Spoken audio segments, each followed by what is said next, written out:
오늘 우리에게 주신 하나님의 말씀 다 함께 읽도록 하겠습니다. 마태복음 7장 20절에 기록된 한 절의 말씀을 같이 한 목소리로 크게 한번 읽어볼까요? 같이 읽겠습니다. 시작. 이러므로 그들의 열매로 그들을 알리라. 한 번 더 읽어보겠습니다. 시작.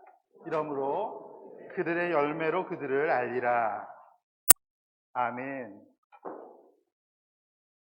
2023년 추수감사주일 여러분의 삶을 돌아보면서 하나님께서 베푸신 열매가 풍성합니다. 그렇게 고백할 수 있는 우리 에덴스 안인장로교회 모든 성도님들 또 모든 가정이 되기를 간절히 소망합니다.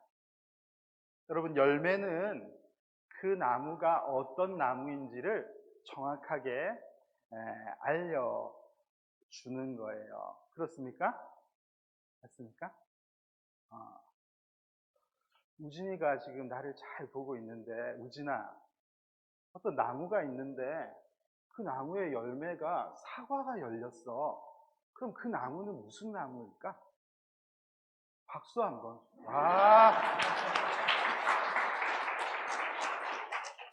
정확하게, 의심하지 않고 정확하게 사과나무입니다. 이렇게.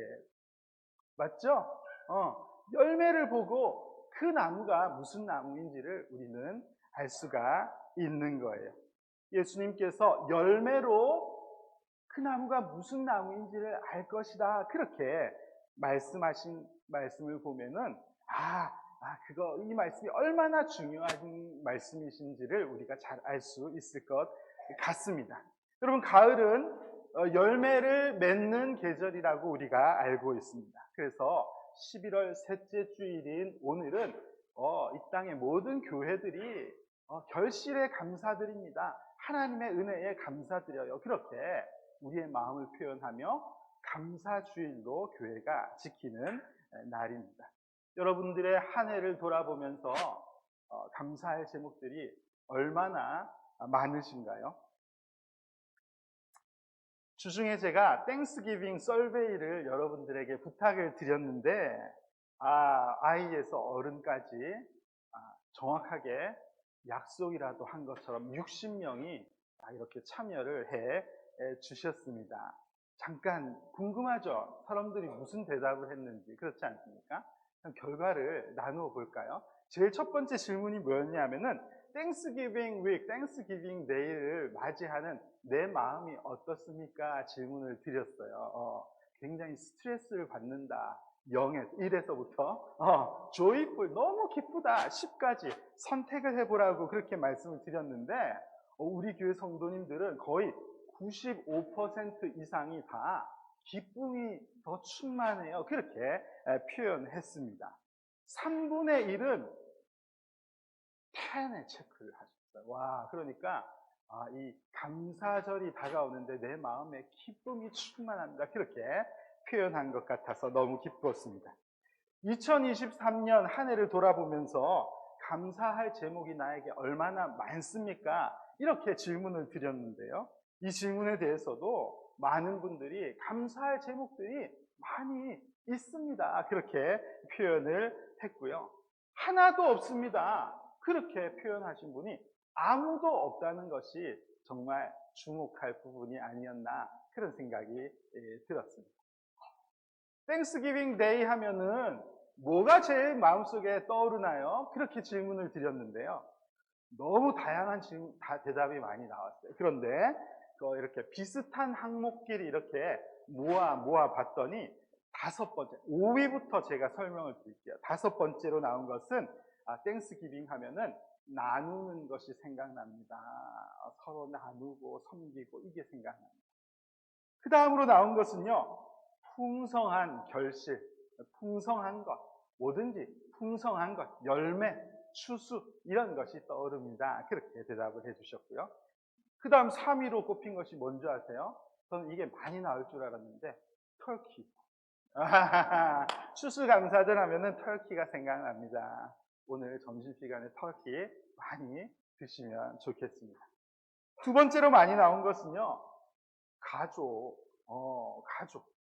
함께 모이는 것, 우리 가족과 함께 나누는 것, 가족과 함께하는 시간, 이런 것이 떠오른다. 그렇게 대답을 해주셨고, 제일 많이 생각난다고 표현하신 것은 뭔 줄 아세요? 역시 감사, 은혜, 이런 것이 제일 많이 생각납니다. 그렇게 대답을 해 주셨습니다. 어떤 분은 일주일 동안 학업에서 벗어납니다. 그렇게 써주신 분들. 참 스트레스가 많구나. 그런 생각을 했습니다.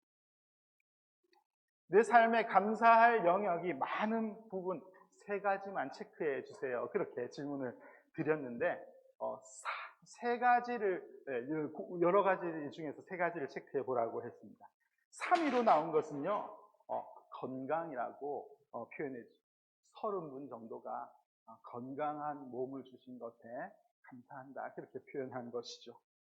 그리고 두 번째는 신앙, 하나님과의 관계, 좋은 교회, 이 부분에 대해서 감사의 제목이 있다. 그렇게 표현하신 것 같습니다.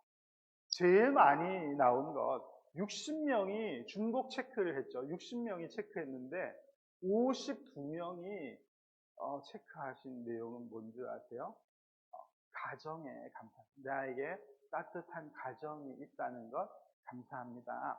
그렇게 표현했습니다. 마지막으로 이후에는 이 부분에 좀 감사할 내용이 참 많았으면 좋겠어. 그렇게 생각하는 것 3가지를 써보라고 체크해 달라고 했는데요. 뭐가 나왔냐면 3번째로는 직장, 일, 그런 부분에 관해서 좀 좋은 일들이 많이 있었으면 좋겠다. 그렇게 표현하신 것 같아요. 두 번째는 여전히 건강, 우리의 몸에 대해서 건강할 수 있도록 그런 감사의 축복이 있으면 좋겠습니다. 그렇게 쓴 것 같습니다. 그리고 첫 번째는 약간 의외지만 신앙. 신앙이 보세요. 감사할 부분이 많은 영역에서도 2위였는데 앞으로 하나님께서 더 나에게 복을 주셨으면 좋겠습니다 라고 생각한, 기대하는 부분에서는 1위를 차지했습니다. 여러분들의 마음이 그러시구나. 제가 여러분들을 너무 좀 과소평가한 거 죄송하게 생각합니다. 재밌는 것은 감사할 부분이 많은 영역을 체크하라고 했을 때는 경제력, 그러니까 돈을 좀 이번에 많이 벌었어. 사업이 좀 잘 됐어. 그래서 감사할 부분이야 라고 체크하신 분이 3분밖에 없었어요. 참 안타깝습니다. 죄송하지만 뭐 그런 현실이네요. 그런데 감사할 부분이 더 많았으면 좋겠다 생각하면서 거기에 경제력을 체크하신 분은 거의 20명이 되셨습니다. 내년에는 풍성함이 더 많은 그런 해가 됐으면 좋겠다 그렇게 생각하고요. 감사할 부분이 더 많은 영역에 대해서 말할 때 어떤 분들은 복음을 전하는 일에 더 감사할 제목이 많았으면 좋겠다. 또 자녀를 위해서 기도하는 일, 그래서 기도의 응답에 하나님께서 복을 주시면 좋겠다. 그렇게 답하신 분들도 많으셨습니다. 여러분들의 감사의 제목들을 이렇게 나누어 주셔서 감사드리고 내년에는 더 풍성한 그런 감사의 표현과 제목들이 많이 있을 수 있으면 참 좋겠다 그런 생각이 들었습니다. 풍성하게 주신 하나님의 은혜에 감사드리며 우리 박수 한번 칠까요? 하나님 감사합니다. 그동안 마태복음 5장, 6장, 7장 이 3장의 말씀을 통해서 산상수훈, 우리 주님께서 산에 오르셔서 전하신 말씀을 전했는데요. 오늘 몇 번째죠? 11번째 시간이고 오늘로써 산상수훈에 관한 말씀을 마무리하려고 합니다. 보통 이렇게 말을 하면 여러분들의 반응이 약간 아쉬워하는구만. 막 이런 표현이 좀 나오면 참 좋겠는데 한번 하면은 다시 한번 반응해 주실까요? 오늘로써 11번째 시간으로서 산상수훈의 말씀을 마무리 지으려고 합니다. 너무 좋아요. 네, 감사합니다. 산상수훈의 말씀을 우리가 귀하게 여기고 우리 삶에 잘 간직하고 잘 새겨들어야지 되는 이유는 이 말씀이 우리가 이 땅을 하나님의 자녀로 살아가는 데 있어서 기본적인 삶의 지침을 잘 가르쳐 주시는 그런 말씀이기 때문에 이 말씀을 잘 기억해야지 된다고 생각합니다. 그럼 제가 거듭해서 말씀드렸는데요. 이스라엘 백성들이 애굽 종살이에서 벗어나서 약속하신 그 땅을 걸어가던 중에 하나님께서 지도자 모세를 산 위로 불러 올리셔서 하나님께서는 하나님의 법을 가르쳐 주시고 알려주신 이 사건과 세상에 오신 예수 그리스도께서 산 위에 오르셔서 예수 그리스도의 제자들을 모으시고 하나님 나라의 법을 다시 한번 가르쳐 주신 이 말씀을 우리가 동일한 관점에서 이해하는 것이 매우 유익하다고 제가 여러 번 말씀을 드렸는데요. 그래서 이 산상수훈은 천국을 향해서 걸어가는 우리 성도의 삶의 방침, 삶의 기본을 잘 가르쳐 주시는 그런 말씀이니까 이 삶의 자세를 잘 배우고 잘 따라서 이 땅을 걸어가다가 우리도 하나님께서 약속하신 그 하나님의 나라에 잘 도착할 수 있는 그런 에덴스 아닌 장로교의 모든 성도님들이 될 수 있기를 소망합니다. 자, 5장에서는요, 하나님 나라의 법에 대해서 재해석해 말씀해 주셨습니다. 표면적인 율법을 따르는 것이 아니라 예수님께서 다시 가르쳐 주신 그 율법의 깊은 의미를 잘 따라 살아야지 된다고 말씀하셨죠. 미워하지 않고 교만하지 않고 함부로 맹세하지 않고 서로 사랑하면서 사는 삶이 우리의 삶의 모습이 되어야지 되겠죠. 6장에서는 보이지 아니하시는 하나님의 나라를 의식하면서 믿음으로 이 땅을 살아가야지 되는 것에 대해서 말씀해 주셨습니다. 7장에서는 겸손한 마음으로 신앙을 가지고 이 땅을 사는 삶을 가르쳐 주셨죠. 나를 사랑하고 나를 자랑하고 살아갈 때 예수 그리스도의 귀한 복음이 훼손된다.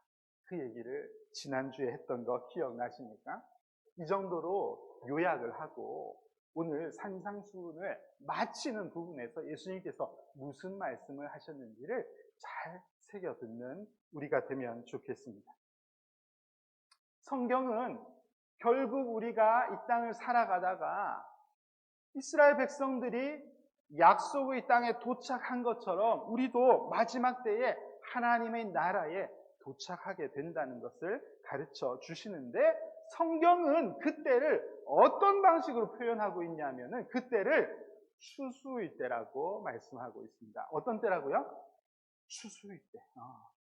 결국 우리가 이 땅을 살다가 하나님 앞에 서는 그때는 추수의 때라고 표현하고 있습니다. 자, 요한복음 15장 말씀을 볼까요? 요한복음 15장 1절 말씀입니다. 같이 읽을까요? 읽겠습니다. 시작. 나는 참포도나무요 내 아버지는 농부라. 예수님께서 하나님 나라의 일을 이렇게 표현하셨습니다. 하나님은 누구시라고요? 농부세요, 농부. 농장의 주인이 하나님이십니다. 그리고 그 농부께서 심으신 이 포도나무, 이 나무는 누구라고 하셨죠? 예수님이십니다. 우리 예수님이 포도나무가 되시는 것이죠. 그리고 이어지는 2절을 이렇게 말씀합니다. 무릇 내게 붙어 있어서 열매를 맺지 아니하는 가지는 이렇게 말씀을 이어가시는 것을 봐서 이 말씀을 통해서 그러면 저와 여러분은 뭐라고 말할 수 있겠습니까? 나무에 붙어 있는 가지라고 볼 수 있겠죠.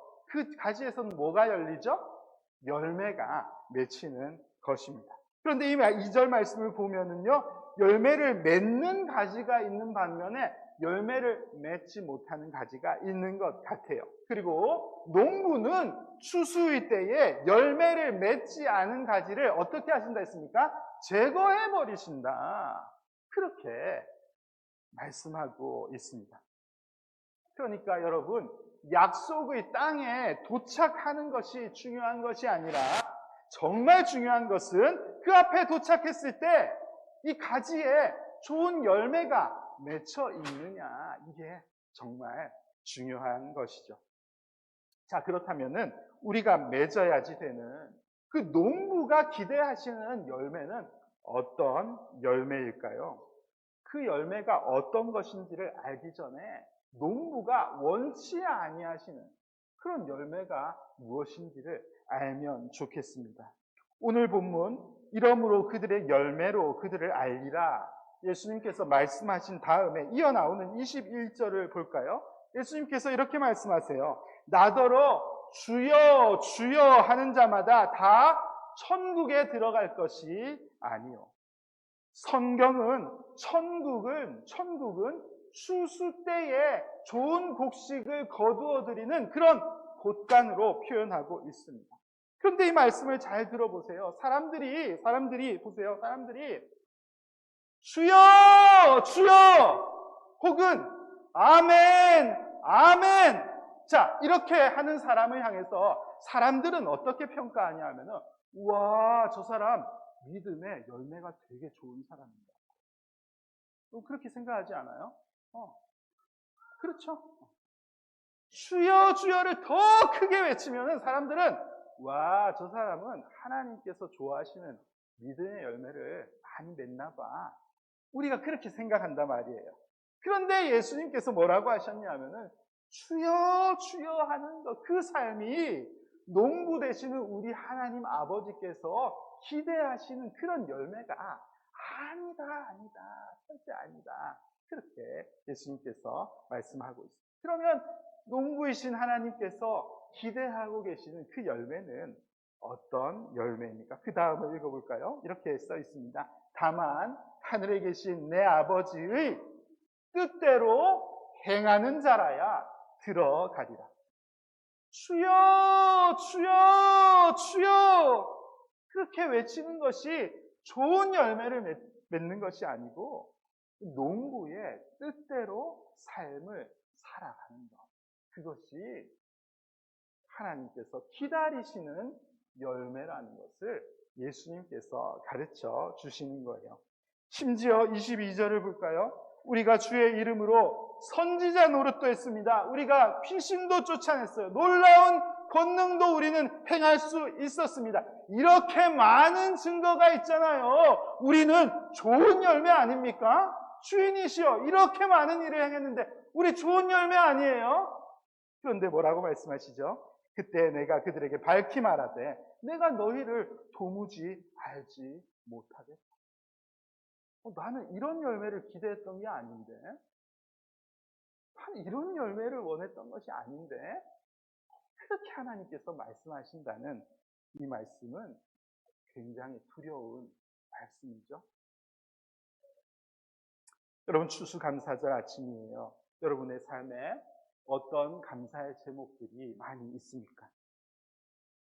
하나님께서 정말 거두어 드리시기를 원하시는 그 열매가 무엇인지 잘 아시겠어요? 우리가 하나님 앞에 섰을 때 하나님은 무엇을 보시고 우리를 평가하실지를 잘 알고 살아가야지 되겠습니다. 여러분, 이 땅에 추수감사절은 매년 있어요. 매년.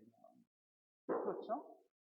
올해 좀 감사하고 싶은 그런 좋은 일들이 좀 적더라 해도 내년에 좋은 열매가 많았으면 좋겠습니다. 그렇게 기대하면서 살 수가 있습니다. 그러나 인생의 추수의 때는 단 한 번밖에 없습니다. 한 번밖에 오지 않습니다.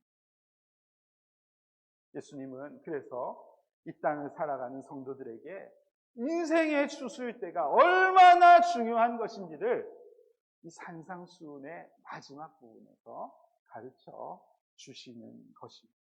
예수님께서 그렇게 이 말씀을 마치셨죠. 저도 산상수훈의 말씀을 그렇게 마치도록 하겠습니다.